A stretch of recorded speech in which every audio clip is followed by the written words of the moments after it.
pagkakaroon ng malinis na kalooban ay isang bagay na dapat nating magawa dahil hindi lang ito nagbibigay kapayapaan sa ibang tao kundi pati na rin sa ating sarili.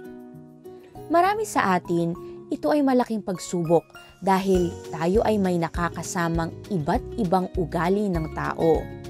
Kaya, paano ba tayo magkakaroon ng malinis na kalooban para tayo ay maging panatag sa buhay? Acceptance and letting go.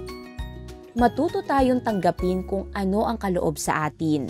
Gawin natin itong isang aral o inspirasyon para tayo ay mapabuti. Gratitude. Laging magpasalamat sa lahat ng ating natatanggap, maging maliit man ito o malaki. Practice forgiveness. Let go of grudges and practice forgiveness. Mahirap mabuhay ng mayroong daladalang sama ng loob. Show kindness. Palagi tayong maghanap ng oportunidad na makatulong o gumawa ng mabuti sa iba. Let love prevail. Prioritize love in your thoughts, words, and actions. Lahat ng ating gagawin ay dapat gawin na may pag-ibig. Tandaan na ang pagkakaroon ng malinis na kalooban ay malaking factor sa ating buhay.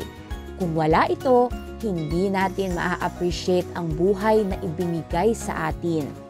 It's about fostering positive qualities and maintaining a genuine and compassionate approach to life and relationships. You can do it!